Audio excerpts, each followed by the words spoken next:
इस राज दरबार के राजमंत्री यशपाल को बुला लाओ। मिस्त्री मंत्री बोलो क्या किस्सा देते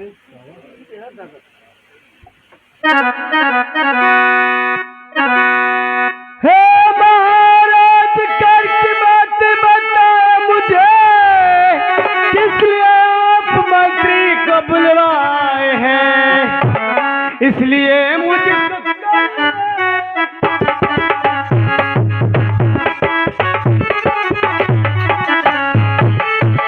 अरे मुझको बतलाइए, मुझको बतलाइए।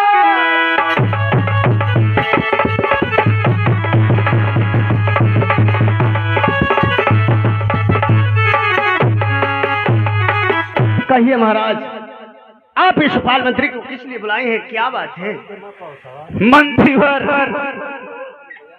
आप तो जानते ही हैं कि पिताजी के चले जाने के बाद इस राज सिंहासन का उत्तराधिकारी मैं बन गया हूँ। और इस राज दरबार में अगर हमारा कोई सच्चा सिपाही है तो आप हैं। हाँ महाराज, और मुझे आप पर विश्वास है। महारानी पिंगला के राजभवन की रखवाली आपको करना होगा। क्या महाराज, महारानी पिंगला के महल का रखवाली और मैं करूंगा?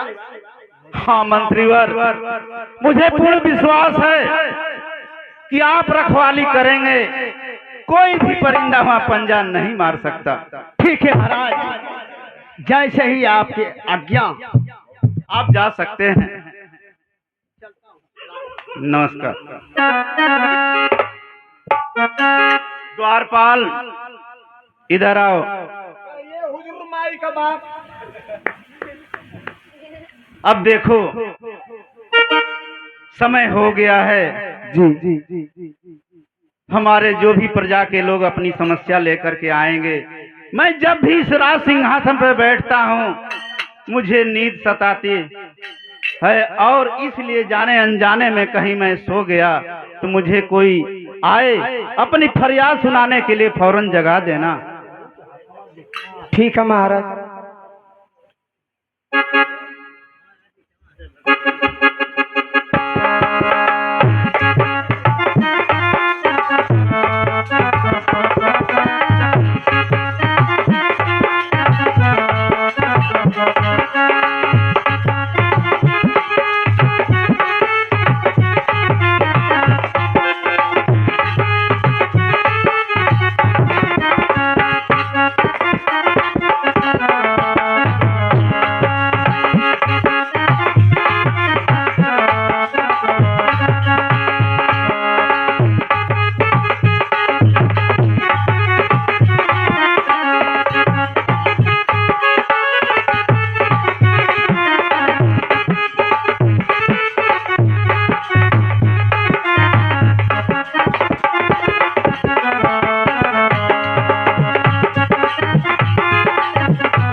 अरे मूर्ख, मैंने अपनी जिम्मेदारी तुझे सौंप गया, मुझसे पहले तुमने सो गया। द्वारपाल, द्वारपाल। अरे बेवकूफ, मैंने तुझे कहा कि जाने अनजाने में मैं सो जाता हूँ, मुझसे पहले तुम भी सो गया। महाराज सही, मैं सुतल ना रहने। क्या कर रहे थे? मुंह के खाली से नींद लग गई। बेवकूफ, सोना और नींद आना एक ही समान होता है ना। द्वारपाल जी, मैंने एक स्वप्न देखा है। कौन सपना? बिन बादल और बरसात के हमारे राजमहल के आंगन में एक सुंदर मछली गिरी पड़ी है। जी। आज तक जो भी मैंने स्वप्न देखा कभी झूठा नहीं हुआ। कौन सपना देखला महाराज? यही कि बिन बादल और बरसात के हमारे राजमहल के आंगन में एक सुंदर मछली गिरी पड़ी है। आप इस सपना देखला हो? हाँ, मऊ ठे सपना देखल। बतलाओ कौन सा तुम्हारा स्वप्न झूठा हो सकता है? नहीं सरकार, मैं सपना यह देखल है ना कि मैं सुतले में कुत्ती हो गल। क्या? हाँ हो, सपना में अच्छा। आज जब मैं कुत्ती हो गई हो ना तो मुझे चाटे कुकुर ले हला है घे। इसके बाद क्या हुआ? सपनवा में एकरे बाद ओमे 3 गो लो रहल, एगो चितकाबर रहल। फिर क्या हुआ? चितकबरा कागल तीनों के काट के भगा देल। आगे बताओ। एकरे बाद मोरे पजरवा आके मोके कुल लगला है चुम्मा चाट। सपनमा में एकरे बाद ठहर लगल कुरचारी मार। मऊ तुरंत उठ के खड़ी हो गई। सपनमा में एकरे बाद सरकार न जे सोचल कि ना कि इंजनवा टलिया में जोड़ दू तबले तो तुम के जगा देला है। अगर सरकार सही बताओ, अगर कहीं इंजन टाली में जोड़ दे तो ले जाके मोके न जोतले खेत में खिसरात की मोरी आंख जब भग दे निकल जा। इसलिए बेहुदे सावधान रहा करो। महाराज बोलो। एक काम करा कि सपनमा बदल ला। चुप रहो बेवकूफ, तुम्हारा स्वप्न तुम्हारे पास। चलो चलते हैं राजमहल के अंदर, पता लगाते हैं।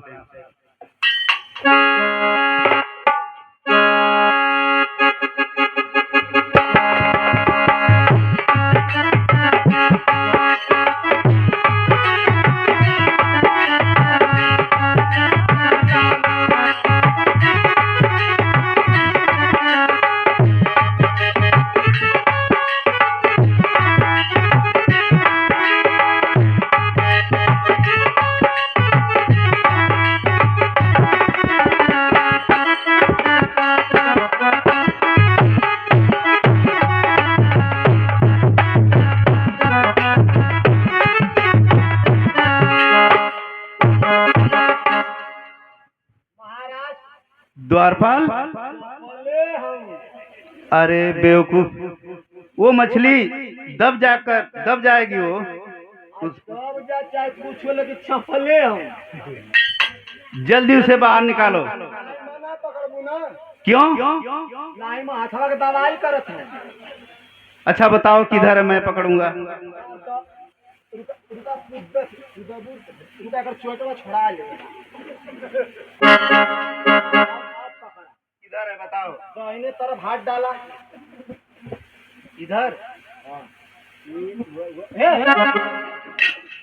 अरे बेवकूफ, तुम ही ना कहा है कि दाहिने तरफ हाथ। दाहिने तरफ हाथ डाला था तो के मछली पकड़ा कहते कि मान लो तू चनगा से मूड़ी धरा था। अच्छा बताओ मछली किधर है? पीछे गई, पीछे पीछे। हाँ। इधर बोलो। तो वो मछली ना मिले का? अरे बेवकूफ, मछली जैसे पकड़ा जाला तू तो मालूम था कि बिल में से खेखड़ा निकाला था। अच्छा ये बताओ किधर गई है? अरे सेवरिया उखड़ जा। आराम से रहो।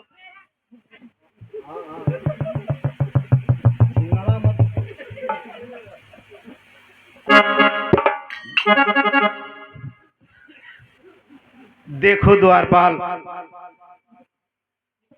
ये जीवन में मैं पहली बार ऐसी मछली देख रहा हूँ। तो कुकुरौछी। अब जो भी हो, अब ये मछली हो सकता है मेरे लिए कोई शुभ संदेश लेकर के आई हो।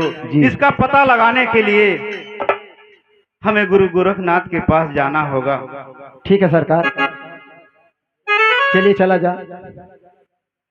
चलो। तो तन से तन हो तो उत्पन्न धन विधिना की रचना।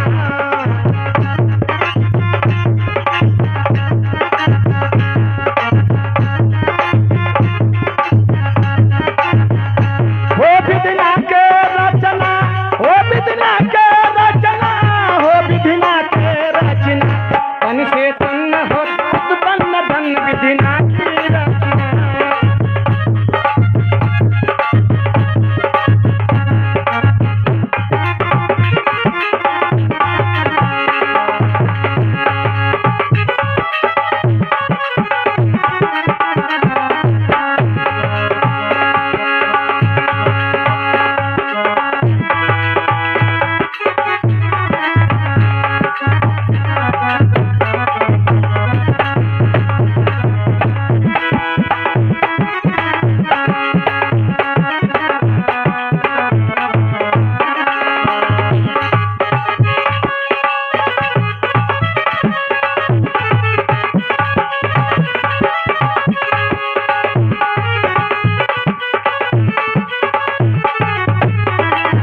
निरंजन, अब मैं अपने आश्रम पर आ गया हूँ, अब आराम करने जा रहा हूँ।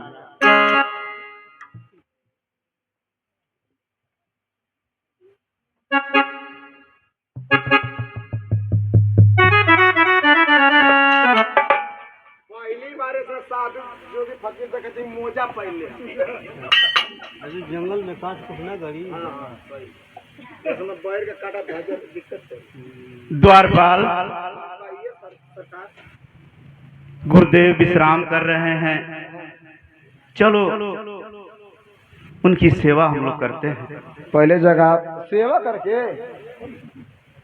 चुप रहा।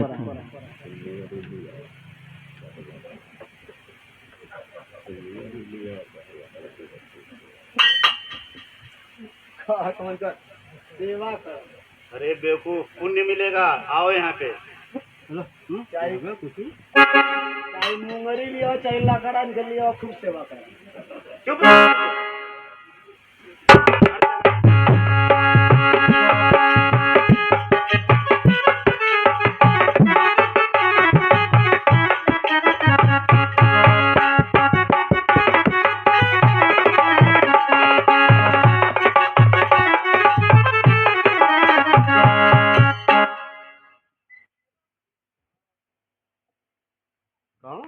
गुरुदेव के चरणों में भरथरी करता है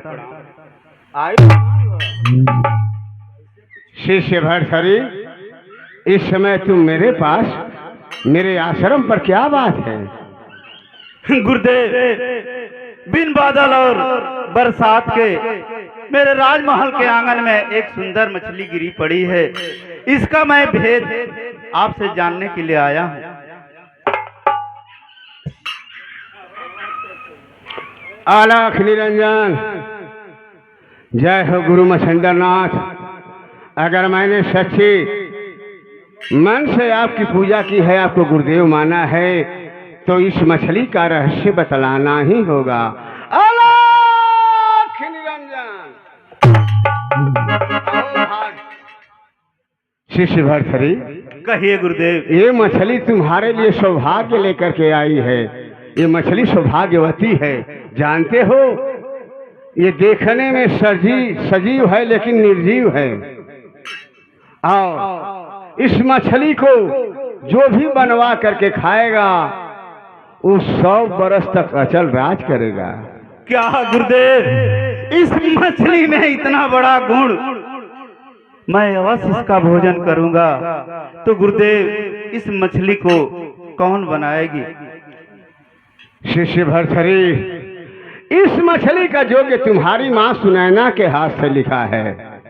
दूसरी कोई औरत नहीं बना पाएगी। अहो भाग्य! गुरुदेव, अपने माँ के हाथों आज मैं भोजन करूंगा। मुझे आज्ञा दें, मैं फौरन जाऊं माँ के रसोई घर। खाली इनकर माई बना सकले। हाँ, सही है, मतलब पुरानिया है, जानकारी तो क्या है। सही कहा था।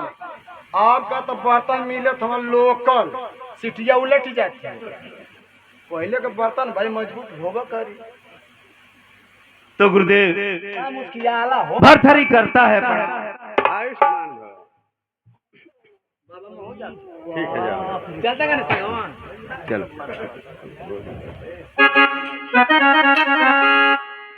अरे विषधर मुस्तफा चांदी के धैली हले बाछा छुंदर के अब हवा भैलबा बंदर के।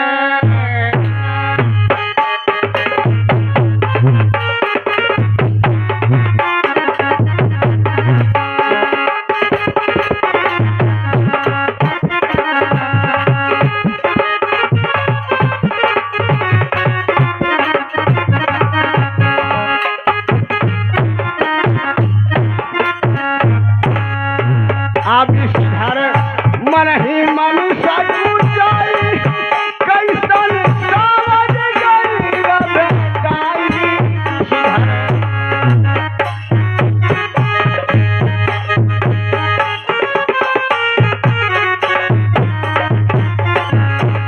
अरे बेटा फूल पत के बादल हर अंदर के अब हवा भाई।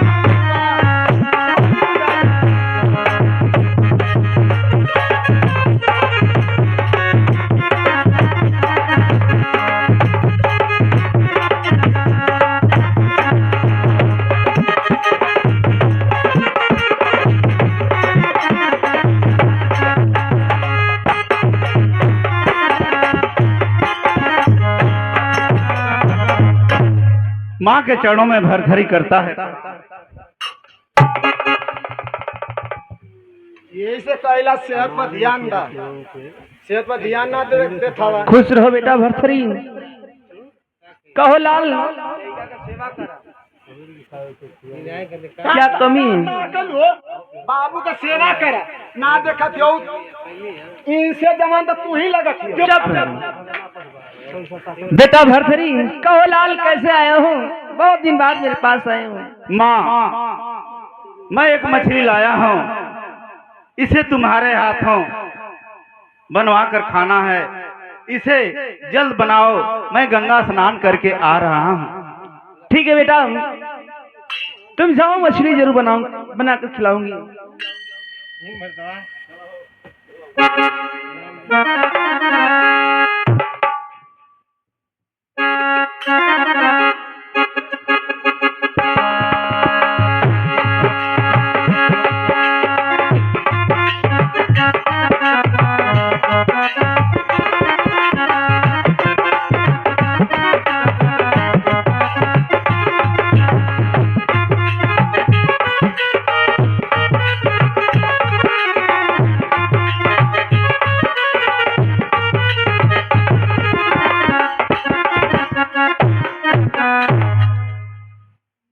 माता की जगह चोर में विक्रमादित्य करता है।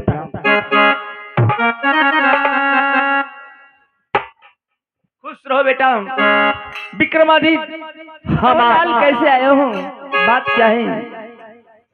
अरे सुनबू तू सुनबू ये माई, अरे मोरे ये कया रची जाहो।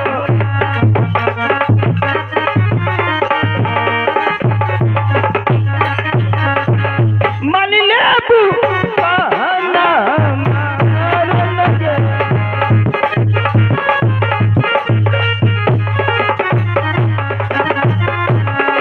अरे हम करबू ये माई, अरे पेट भर भो जाना हो।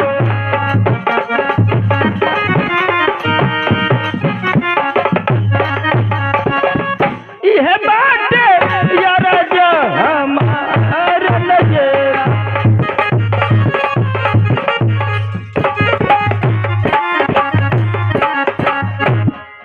बेटा विक्रमादित्य, हम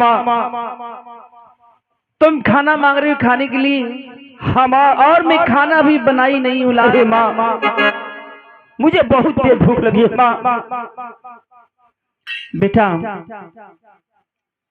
मैं खाना नहीं बनाई हूँ। अरे माँ, अभी भी रसोई घर से महक आ रही है भोजन की, और माँ कह रही है कि खाना नहीं है। नहीं माँ, तू झूठ बोल रही है माँ। ठीक है बेटा, जब तुम जानते हो तो बैठो, खाना मैं अभी लेकर आती हूँ। ठीक है माँ, जल्द से भोजन लेकर के आओ माँ।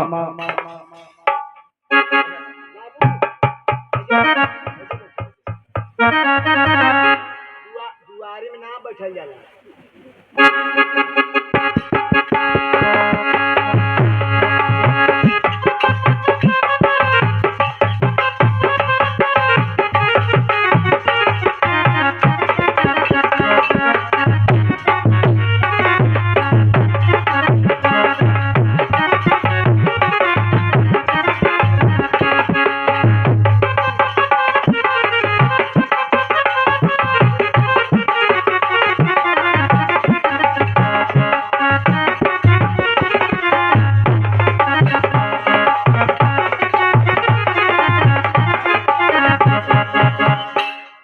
माँ, अरे माँ कहो, मैं भोजन कर लिया, मेरा पेट भर गया। माँ मुझे आज्ञा दीजिए और मैं चलूं। ठीक है बेटा, जाओ तुम। ठीक है माँ। तू कितनी अच्छी है, तू कितनी भोली है, प्यारी प्यारी है।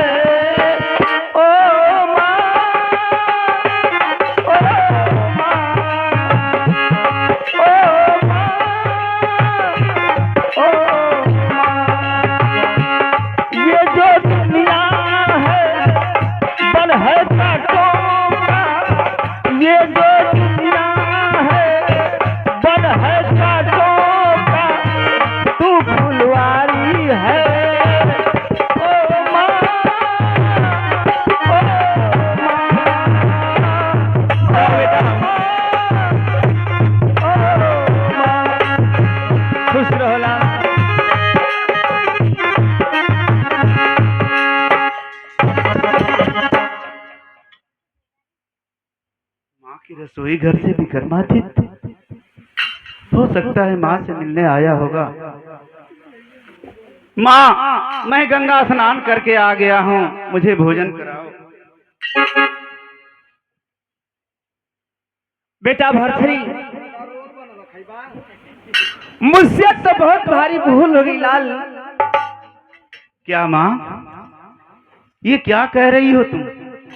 हाँ बेटा, मैं खाना बना कर रखी थी, चली गई पानी गिलाने के लिए, उसमें बिल्ली आई और सारा खाना खा गई लाल। नहीं, अरे झूठी का है बोललू हो माई, अरे हीरा के समान।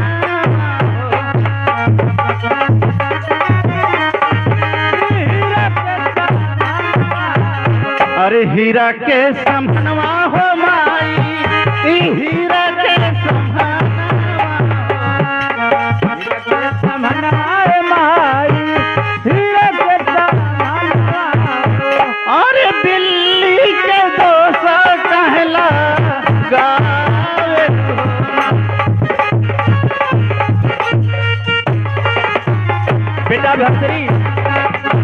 मैं खाना दूसरा बना दे रही हूँ लाल तुम्हारे लिए, घबराओ मत। मुझे दूसरा खाना आज के बाद ये क्यों नहीं कह रही हो कि मैं विक्रमादित्य को खिला दिया? अरे माँ बेटा, थोड़ा मुझे भी बचा लेती, मैं भी तेरा एक लाल था। आज मैं तुम्हारे रसोई घर से उपवास करके जा रहा हूँ। धिक्कार है तुम्हारे रसोई घर को। आज के बाद तुम्हारे रसोई घर में ये भरथरी कभी नहीं आएगा, कभी नहीं। बेटा भरथरी नहीं लाल, ये तुम क्या कह कर जा रहे हो बेटा? महारानी, महारानी द्वारपाल तुम सुनिए, द्वारपाल भरथरी ने इस महल में कभी आने नहीं कह रहे हैं। तो के छोड़ के चल गई ना? हाँ द्वारपाल, ज्यादा लड़का छोड़ के चल गई ना तो चल गई ना। भगवान से मनोबे का बिगड़ल, भगवान से मनवा, हे भगवान अगर हमारी जवानी सलामत रही तो उसन बेटी बेटन का लाइन लगा दिए। चुप चुप चुप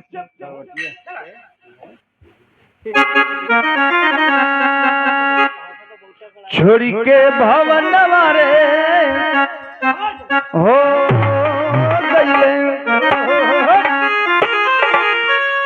और छोड़ के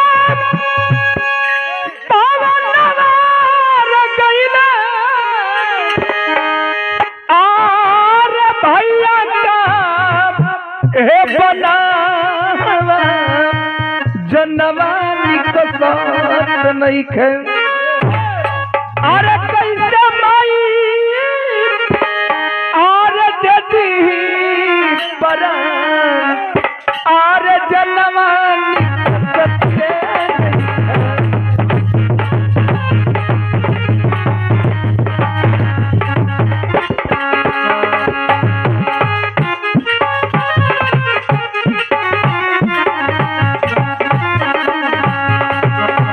छोड़ के पावन वारे रे पहले,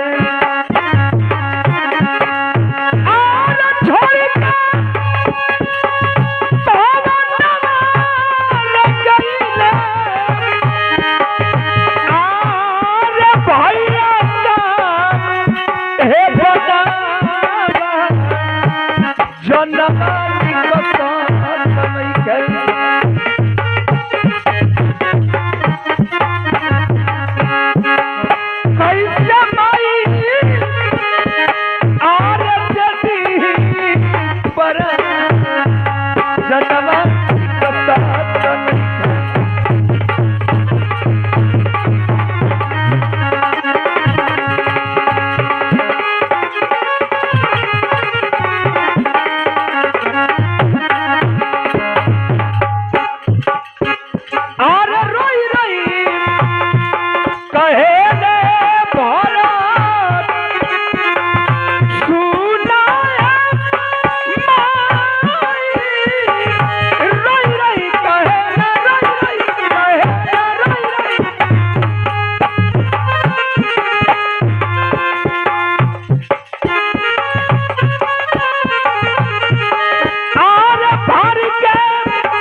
दूसरी लाइन में बाप के पियो की हो सोनी देख के गई भाई हो भाई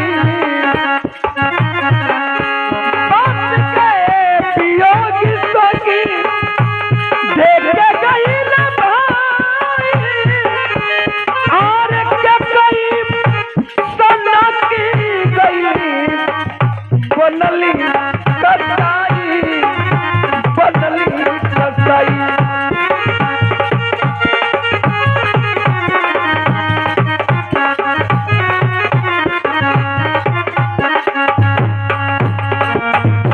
ऐसन कलंकी रे हो भवली और ऐसन कलंकी भवली और सखी में जन्मा निकलता नहीं के